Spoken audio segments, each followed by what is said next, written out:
Good day, listeners. I am Madison Kersey. Welcome to the first episode of my podcast, Psychological Mayhem, a study of psychology.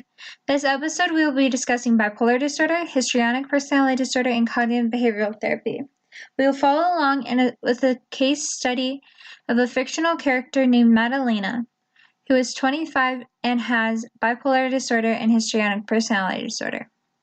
Warning, I do not own the copyrights to any of the information provided. All information and studies have been written and completed by hardworking professionals. Section 1. Bipolar disorder. Bipolar disorder is a brain disorder causing abnormal shifts in mood, energy, activity levels, and the ability to carry out day-to-day tasks.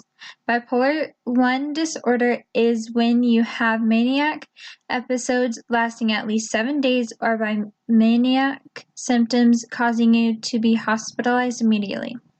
Depressive episodes can last 2 weeks and have varying features, such as depression and maniac symptoms at the same time.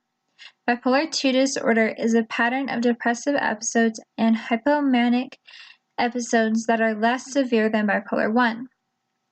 Glycemic disorder or glycothemia is a bipolar disorder in which the patient's hypomanic and depressive states can last for at least 2 years. This is a harder diagnosis to come upon because the symptoms lack definitive requirements. The definitive requirements to diagnose manic episodes are feeling very elated, having a lot of energy, having increased activity levels, feeling jumpy or wired, having trouble sleeping, becoming more active than usual, talking really fast about a lot of different things, being easily agitated, feeling like their thoughts are going really fast, believing they can do many things at once, and doing risky things. In her interview with her therapist, Madalena described having all the symptoms presented. The definitive requirements to diagnose depressive episodes are feeling empty or hopeless, having little energy, having decreased activity levels, having troubles with sleep, feeling joyless, feeling worried, having trouble concentrating, having troubles with eating, feeling tired, and thinking about death and suicide. In the same interview, she also told her therapist that she exhibits all of these symptoms and has tried committing suicide. Studies show that the brain and function of a patient has caused some cases of bipolar disorder. They show that those with a bipolar disorder might have a different brain structure. Genetics is also shown to have an impact on the factor of getting bipolar disorder, showing that certain genes are shown in some patients with the disorder. This can be seen in studies done with identical twins in which one develops the disorder and the other does not. Bipolar disorder also tends to run in families. Children with parents or siblings are more likely to develop the disease, but many with family history do not develop the disorder. In Madalena's case, she has an identical twin who does not have the disorder, but both her parents do. She also has an abnormal brain structure and presents a single gene that her sister does not. There are many treatments and therapies for this disorder. Sometimes you will receive medications such as mood stabilizers or go to psychotherapy, such as cognitive behavioral therapy or family focus therapy. Some other options are electroconvulsive therapy, a very controversial therapy in the past, but now is becoming less controversial. Sleep medications and keeping a life chart. Most of these will be used together in an eclectic way. Madalena does cognitive therapy with her therapist. Section 2. Histrionic personality disorder. Histrionic personality disorder is when you have intense, unstable emotions or a distorted self-image. Your self-esteem is completely dependent on the approval of others and does not arise from a true feeling of self-worth. You also have an overwhelming desire to be noticed and often behave dramatically or inappropriately to get attention. You also have to meet a lot of the symptoms that are used to diagnose this disorder. There are 13 prevalent symptoms that are used to diagnose this disorder. Those symptoms are being uncomfortable unless you are the center of attention, dressing provocatively and or exhibiting inappropriate, seductive, or flirtatious behavior, shifting emotions rapidly, acting very dramatically, being overly concerned with physical appearance, gullible and easily influenced by others, being excessively sensitive to criticism or disapproval, having a low tolerance for frustration and be easily bored by routine, often beginning projects without finishing them or skipping from one event to another, not thinking before acting, making rash decisions, being self-centered and rarely show concern for others, having difficulty maintaining relationships, often seeming fake or shallow in the dealings with others, and threatening or attempting suicide to get attention. In Madalena's case, she feels uncomfortable when she is not the center of attention. She always wears provocative clothing. She shows emotions rapidly. She takes hours to get ready solely because she's overwhelmingly concerned with physical appearance. She's easily gullible. She is both easily bored and has a low tolerance for frustration, causing her to not finish projects and actively going from one event to another. And she has difficulty maintaining relationships. The causes of this disease are not well known. It has a tendency to run in families, and environmental conditions such as parenting can contribute to the situation. Madalena's mother has histrionic personality disorder, and because of her parents' bipolar disorder, they often have unpredictable behaviors towards her actions, often praising the child for bad things and punishing her for behaviors that could possibly have prevented her from this disorder.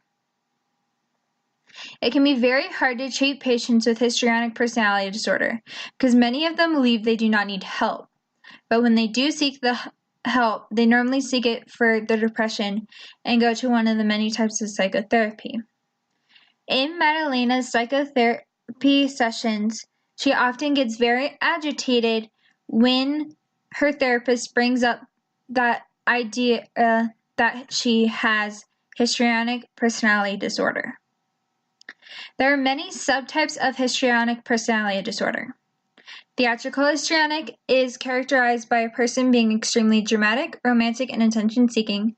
Pleasing histrionic traits include being very dependent and having compulsive features. Vivacious histrionic is marked by extreme sexual seductiveness, also almost to the state of sexual mania. Madalena exhibits actions that could fit into all three of these categories. Section 3. Cognitive Behavioral Therapy, or CBT. It is a form of psychotherapy that emphasizes the important role of thinking in how we feel and what we do.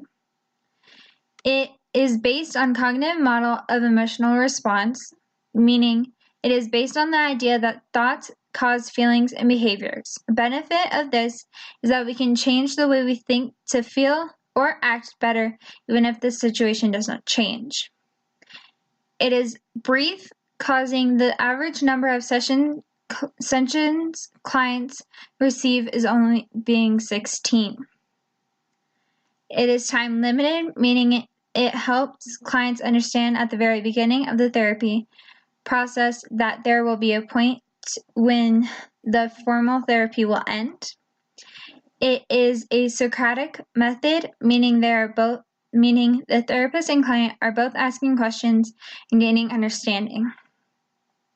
Also, the therapists do not tell their patients what to do, rather they teach their clients how to do.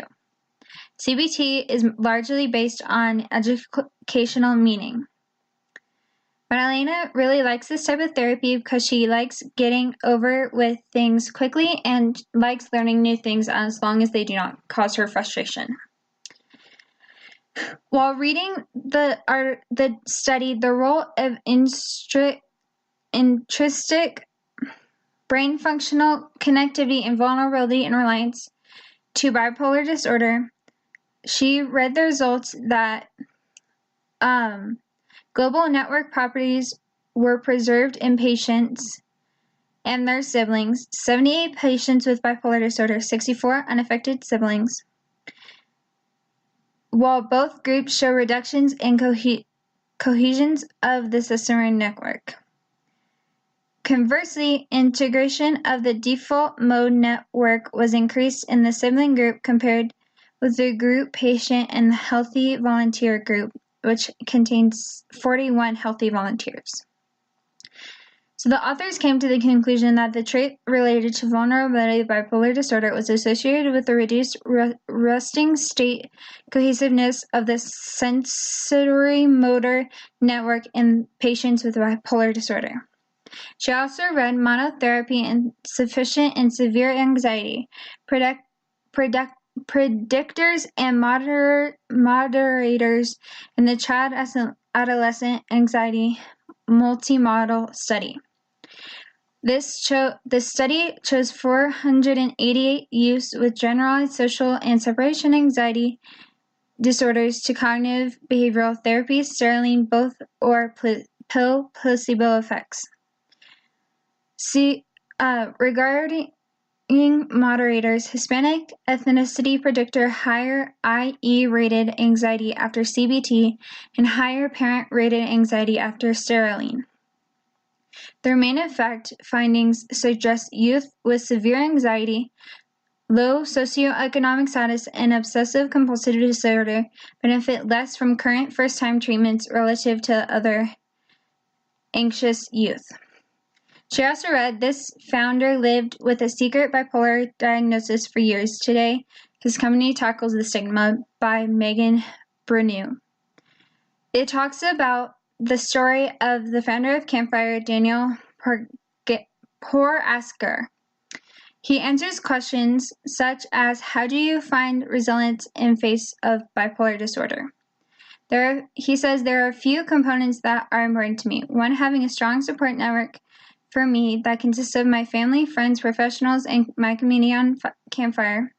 Secondly, I think resilience really comes from established healthy routines, and for me is sleep, nutrition, exercise, and mindfulness. He tells people, please understand that it is not your fault to have bipolar disorder. Don't blame yourself. We don't tend to talk about mental health in our society, which makes this an isolating experience, but realize that you're not alone. About 50% of us will experience mental health disorder in our lifetime. She also read Mariah Carey Opens Up about Longtime Battle with Bipolar Disorder by Rob Arcand. In this article, Mariah Carey comes out about her initial diagnosis, calling it the hardest couple years I've been through. She goes on to say, until recently I lived in denial and isolation and in constant fear someone would expose me. It was too heavy a burden to carry, and I simply couldn't do that anymore. I sought and received treatment. I put positive people around me, and I got back to doing what I love, writing songs and making music. Now she is happy, saying, I have been hard at work, feeling inspired by each of your stories and uplifted by your overwhelming support. Let's continue to encourage each other on our journeys. Thank you for listening. I hope you liked my episode, and tune in again on my next episode of Psychological Mayhem, a study of psychology.